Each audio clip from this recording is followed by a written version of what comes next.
you can watch, for instance, in the neighborhood here, there's a lot of construction going on right now. Some of it's new, some of it's renovation.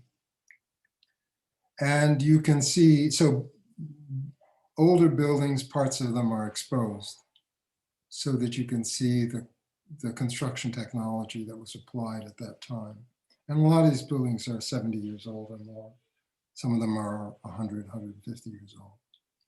Very few of them because this whole area was devastated by carpet bombing during the war. Yeah. But it's interesting to compare those construction technologies then and now.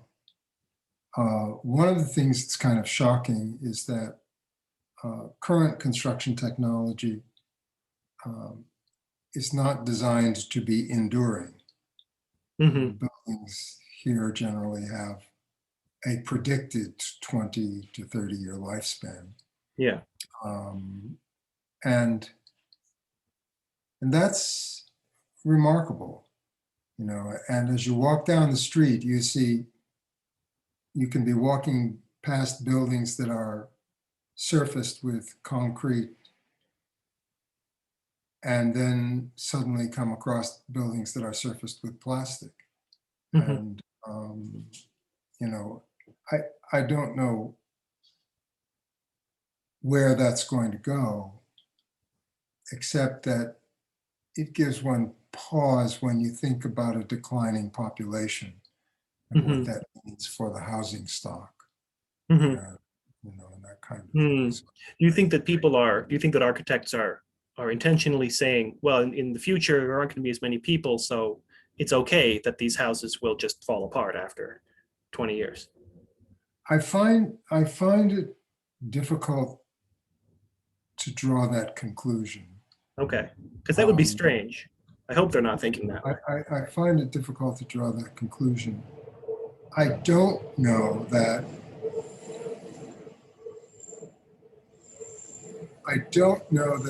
that in general commercial terms, that level of thinking has gone into building construction yet.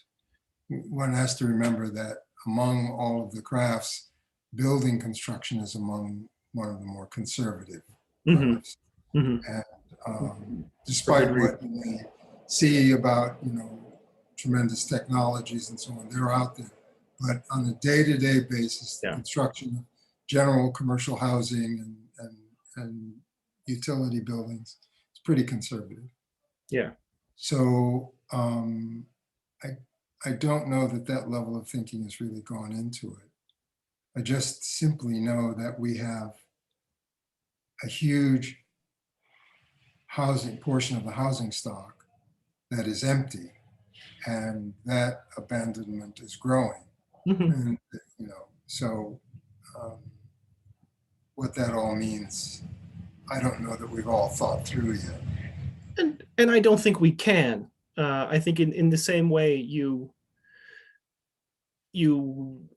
head out with a certain intention, and when it hits other people, it changes, and that's even before it hits the world.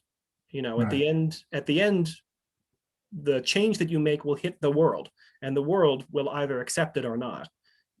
Either the house will remain standing or gravity will bring it down. And I think that we sometimes lose the distinction between other people's reaction to our work and the world's reaction to our work. Yeah. I make a simple observation now that goes to the effect that we have talked through the trajectory of the 3 books. Aha! And I haven't even read the first 2. I hope you're not spoiling them for me. No, but I'm just saying that we've moved from the individual craftsman to the community, to talking about the city and talking about the way cities are constructed and that sort of thing. So I think that it just simply a conversation simply underscores the the presence, the immediacy of Sennett's subtext in these conversations, is that this arc between an individual seeking to solve problems, seeking to find new problems, seeking to create habits, and seeking to wrestle with doubt, leads to an urban project. Yeah. Yeah, because I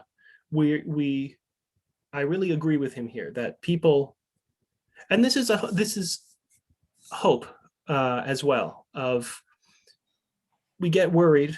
I get worried. In a what's the world coming to sort of way about what if people use Google Translate and never learn to really speak another language? What if people put pieces of tape on their cellos and never take them off? What if we allow technology to drive us? Wouldn't that be bad? Wouldn't we lose what it means to be alive?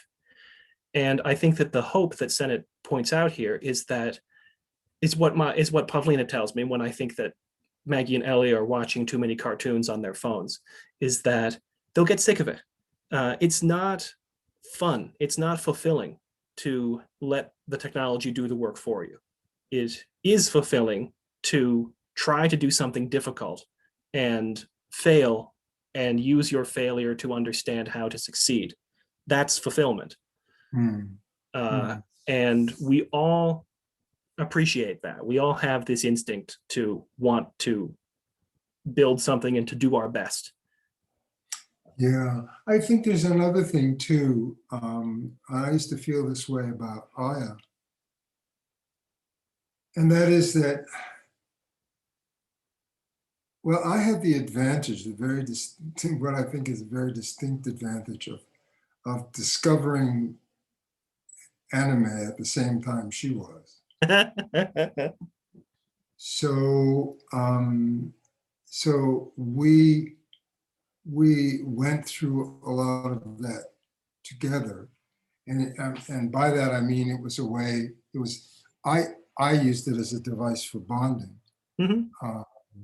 So I got from friends of mine here in Japan the entire published series of Hikaru no Go. Oh God! Yeah. And we watched the whole thing together, with on a daily basis, 1 or 2 episodes. She would come into my studio, sit down on my lap. We'd spool up the computer and we'd watch an episode or 2 before dinner. And what I realized then was that we were looking at 2 different things. And while we both experienced them as new, I framed this newness in terms of certain past references. Yeah. And she framed this newness in terms of what she would carry forward. And so, since we have no idea what tomorrow will be like, and since we have no idea what our children are doing in terms of how they construct what they see. Or even, I don't know what my kids are doing right now. They're possibly in Greece. I don't know. Idea of this, and we certainly can't be predictive about it. Yeah. So, so best that we just do our best to see what we see and to understand what they're seeing. Right. Craftsmanship. Yeah. Approach it with craftsmanship, and we approach each other with craftsmanship, and thereby we create communities.